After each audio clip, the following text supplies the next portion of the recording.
Shalom saudara-saudara yang dikasihi Tuhan. Salam sehat dan selamat bertemu kembali dalam program Firman Menyapa HKBP Petojo. Hari ini Sabtu 14 Mei 2022. Sebelum mendengarkan firman, marilah terlebih dahulu kita berdoa. Ya Allah, ya Tuhan kami mengucap syukur untuk kesempatan di mana pada hari ini kami boleh mendengarkan firman-Mu. Ya Tuhan, berkatilah kami agar firman yang kami baca dan kami renungkan hari ini bisa menguatkan kami sebagai pribadi, sebagai keluarga, sebagai gereja, untuk tetap setia mengikut Tuhan dalam kehidupan kami. Di dalam Kristus Yesus, firman yang hidup, kami berdoa. Amin. Firman Tuhan bagi kita pada hari ini tertulis dalam kitab Yeremia pasal 16 ayat 20. Demikian dikatakan, dapatkah manusia membuat Allah bagi dirinya sendiri? Yang demikian bukan Allah. Berbahagialah orang yang mendengarkan firman Tuhan serta memeliharanya. Amin.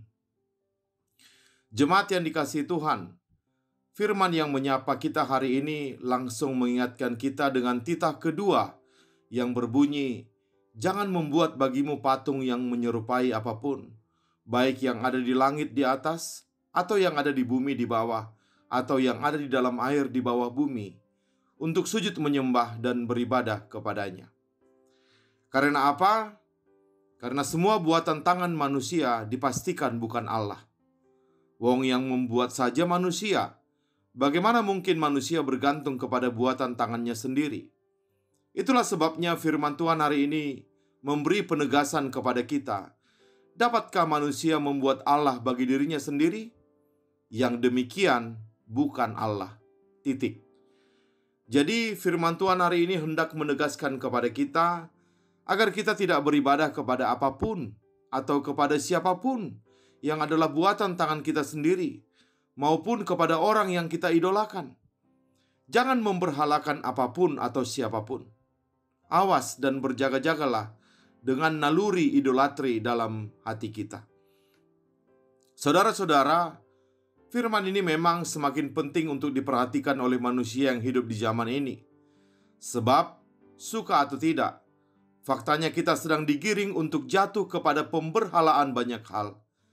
Tidak lagi dalam wujud patung, atau bahkan tidak perlu lagi harus terlihat secara kasat mata. Tetapi yang jelas, hati kita dibuat melekat kepadanya dan mempertuhankannya, menggantikan posisi Tuhan yang sesungguhnya di hati kita. Dan hebatnya, naluri pemberhalaan atau naluri idolatri yang ada dalam hati kita ini adalah dia dapat dengan mudah menemukan objek yang bisa diberhalakan dalam kehidupan kita sehari-hari, sehingga jauh lebih mudah menemukan sesuatu untuk dipertuhankan daripada menemukan Tuhan yang sejati dalam kehidupan kita. Bahkan naluri idolatri ini bisa terjadi dalam kehidupan peribadahan kita kepada Tuhan. Bukankah dulu pernah orang Israel tanpa sadar pernah memberhalakan sarana ibadah, yaitu tabut perjanjian? Mereka merasa kalau sudah ada tabut perjanjian, maka Tuhan pasti akan memberi kemenangan bagi mereka. Akibatnya, mereka jadi lebih memperhatikan tabut itu daripada Tuhan sendiri. Mereka tidak lagi memperhatikan perintah Tuhan, yaitu keadilan dan cinta kasih. Mereka bahkan seenaknya mencampur adukkan hidup mereka dengan cara hidup bangsa Kanaan yang penuh dengan berhala. Akibatnya, Allah murka dan menghukum mereka. Maka inilah peringatan dari firman Tuhan kepada kita hari ini. Inti dari titah kedua dan juga firman Tuhan hari ini adalah, jangan ada ilah lain dalam hidupmu. Ilah atau berhala dalam bahasa Inggris disebut dengan idol, atau kita sebut idola. Maka berhala tidak boleh kita pahami secara sempit, hanya sebatas patung semata. Berhala juga adalah idol atau idola yang ada dalam hidup kita, yang kualitas cinta kita kepadanya melebihi kualitas cinta kita kepada Tuhan. Contoh, kita bisa mencintai pasangan kita lebih daripada cinta kita kepada Tuhan. Maka dalam hal ini, pasangan kita telah menjadi idol atau berhala bagi kita. Pasangan kita telah menjadi dewa yang merebut kemuliaan Tuhan dan yang membuat Tuhan cemburu kepada kita.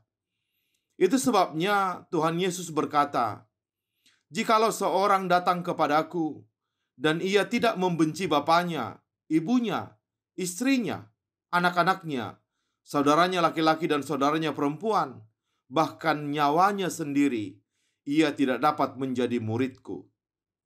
Kalimat ini sangat keras, karena menjadi murid Tuhan harus menyangkal diri, memikul salib dan mengikut Tuhan.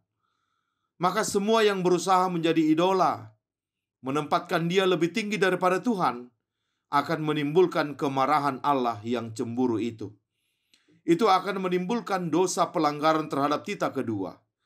Idola yang kelihatan, seperti patung, uang, harta, dan lain-lain, maupun idola yang tidak kelihatan, ibarat objek rasa cinta kita melebihi cinta kita kepada Tuhan, akan sama-sama membangkitkan amarah di hadapan Allah yang cemburu. Penekanan yang hendak dikatakan di sini adalah tidak boleh beribadah kepada hal-hal yang engkau idolakan dan tidak boleh menyembah kepadanya. Inti pengertian penting dari tita ini adalah Tuhan sangat mengasihi kita. Dan dengan cinta yang cemburu itu, Tuhan menghendaki kita juga mencintai Dia. Tuhan tidak ingin kita bercabang hati di dalam mencintai Dia. Dan Tuhan tidak ingin ada berhala-berhala dalam bentuk apapun yang merebut hati kita darinya.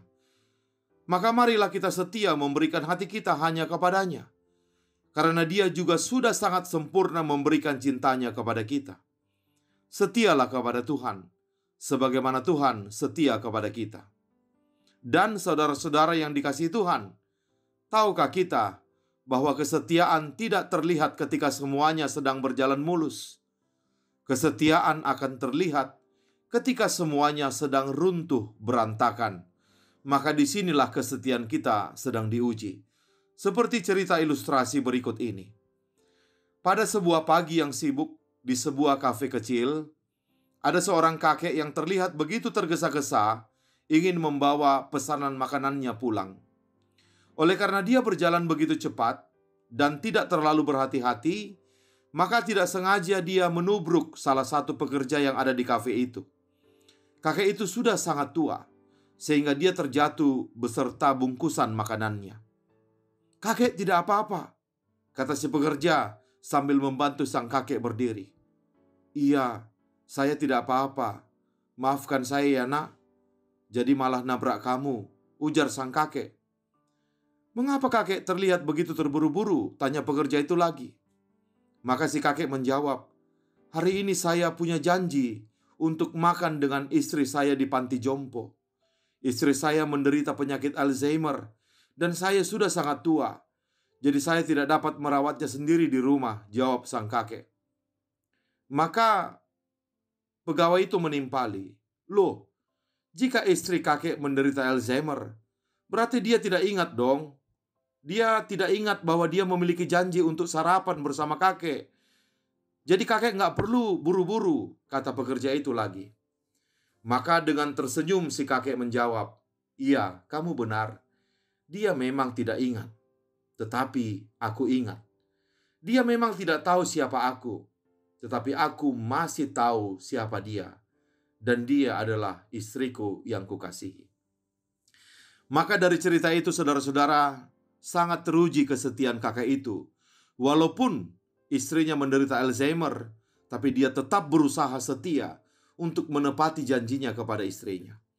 Maka bukankah di hadapan Tuhan kita ibarat orang yang menderita Alzheimer? Betapa sering kita tidak mengingat Tuhan dalam kehidupan kita karena kesibukan kita. Tapi Tuhan tidak memperhatikan itu. Dan Tuhan tidak memperhitungkan itu.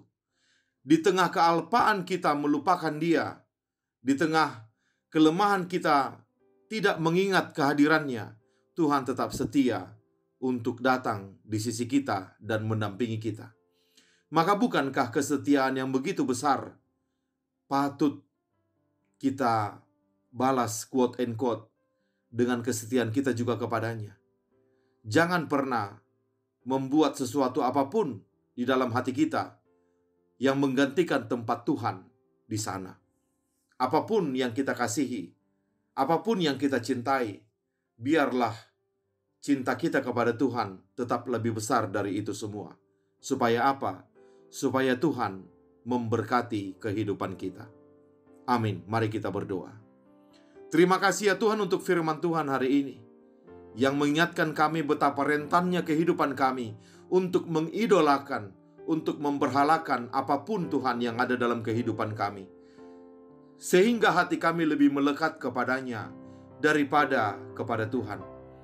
Tapi terima kasih Tuhan, firman-Mu mengingatkan kami bahwa sehebat apapun itu tetap bukan Allah. Allah yang sejati hanya satu, Engkau ya Tuhan, Sang Pencipta kehidupan kami. Maka biarlah hati kami hanya kepada-Mu ya Tuhan. Kami setia kepada Tuhan, sebagaimana Tuhan sudah setia kepada kehidupan kami. Dan kesetiaan diukur bukan di saat kehidupan kami mulus, tapi justru di saat kami menghadapi penderitaan, menghadapi ujian iman. Disinilah kesetiaan kami kepada Tuhan diuji. Tapi kami percaya, dengan penyertaan Tuhan, kami akan bisa setia kepada-Mu. Terima kasih Tuhan. Dalam nama Yesus Kristus kami berdoa. Amin. Selamat beraktivitas. Tuhan Yesus memberkati. Shalom.